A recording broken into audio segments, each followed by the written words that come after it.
So here we can see really pretty clearly why it is that these pawpaws are often younger trees, younger plants, because these are these have all been silted over, but when you pull at them a little bit, you start to see, like here, this is a process that's been going on over and over and over again. So these here, you know, have the potential of just growing up from their contact points. And there are a lot of these plants all along here.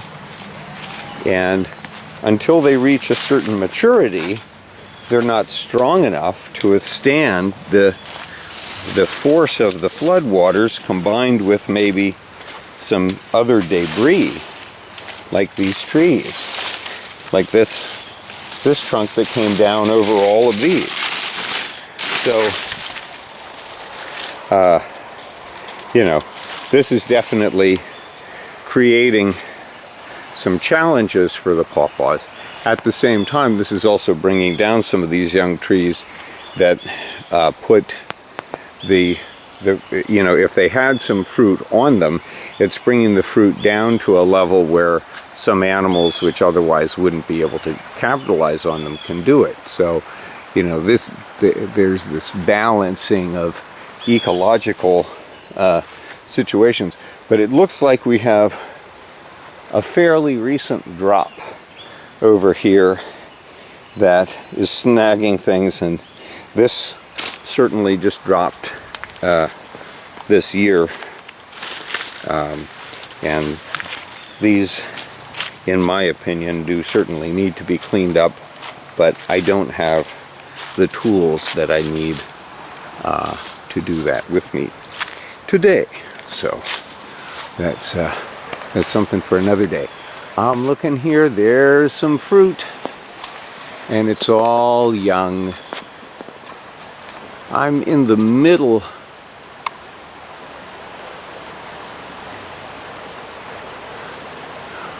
what I consider to be the middle section of the pawpaw patch down here. I am still all right, this is the curve of 3030 is up past there where this ivy is growing on these trees. That's on the slope of the curve of 3030. You can hear a car going around there now, or a truck, sounds like. And the power line cut is there. So the Gospel Light Church is just beyond there. So there's the downstream section. Now we're in the middle section. This middle section has some larger trees. This here, it's starting to look a little ragged, but this tree is a American dogwood, and it has definitely weathered some storms to reach the form that it has today. And it does flower. It's very nice. You can see its fruit. It's got nice fruit. And you can see from the fruit, you know, how fully it flowers, but it's the only one down here that I know of. They have become rare and shy of the big people. Yeah, so these bits of, I guess this is ash. I guess we're going to see a lot of this. You know, there's some ash. That's ash. That's ash. They're dead. They're falling. This is a mess in respect to all of the wonderful plans we had for ash. And I did have rather considerable plans for our ash.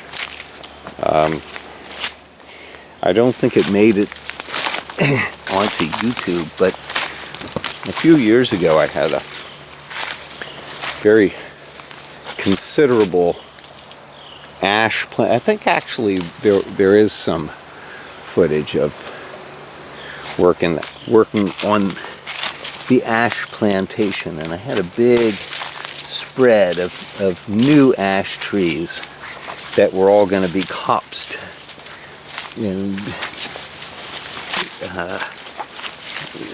none of the ash on our parcel have survived, really. Now this section, this is the upstream section. Ooh. Maybe we'll get to see now, I guess. It's so cool when you happen to be at the same level of the Canada geese as they start to take off. But this, I believe, this is a kind of damage that we see very regularly, and it is an insect that creates these. I presume an insect, probably an arthropod, and I think that it is related to the zebra swallowtail in some way, but I don't know exactly. But we see this characteristically in, here's some deer activity, and some ducks, it looks like, walking up here. So, different critters.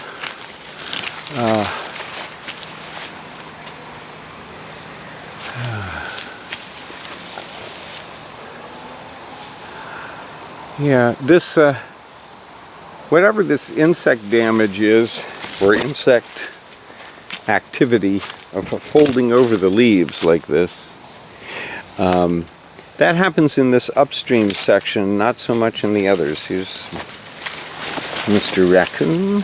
He's been walking along.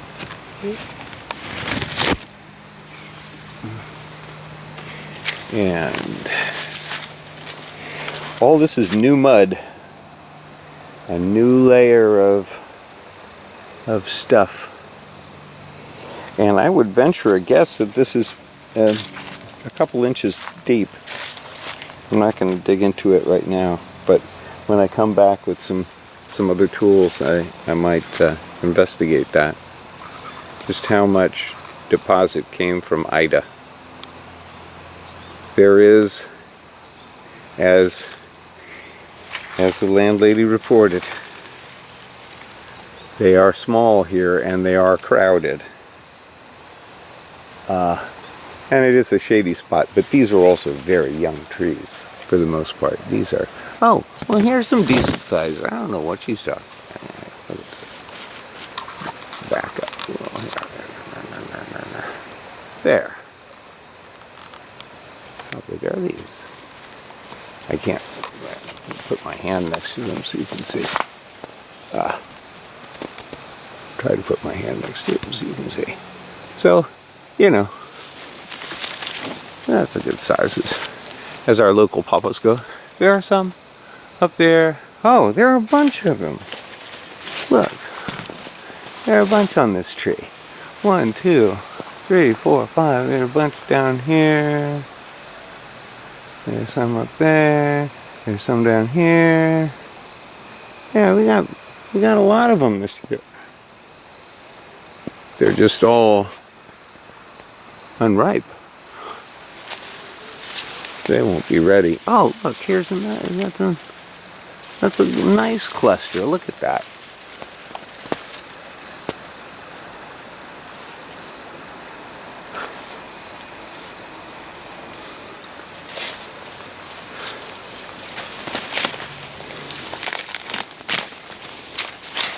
There's some beautiful ones. Again, you know, unripe.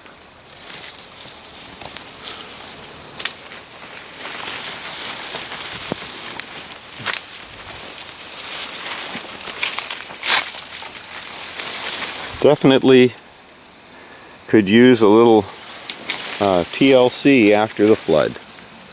But there's a lot of fruit down here.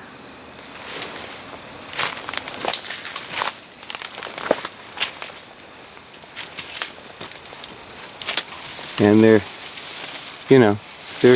respectable size for the age of the trees.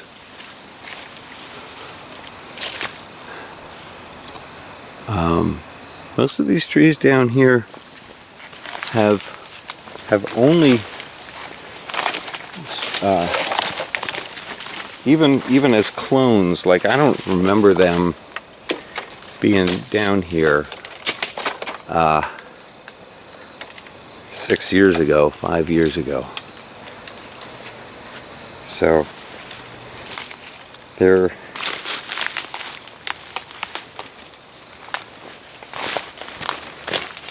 just starting to come into the age that you would expect to see fruit. And they're fruiting. So, and they're looking nice. Look at these. Oh. Yeah. So, this upper section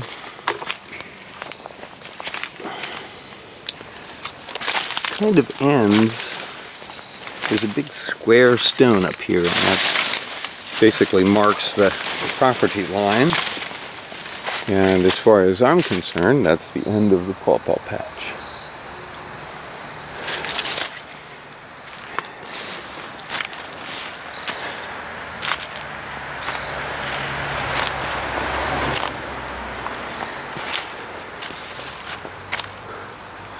So, if she came in from this end and walked up here,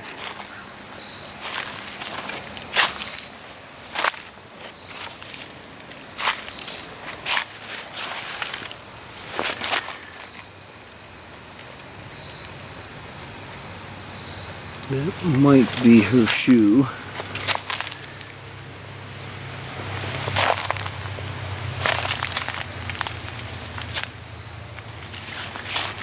I kind of suspect that she did not come back here.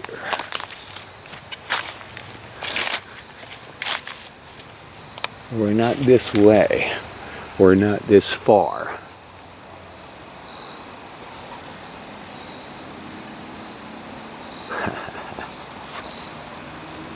Yeah.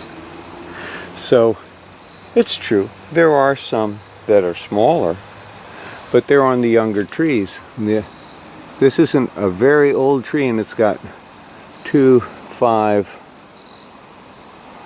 11, 12, 17, at least 17 decent sized fruit.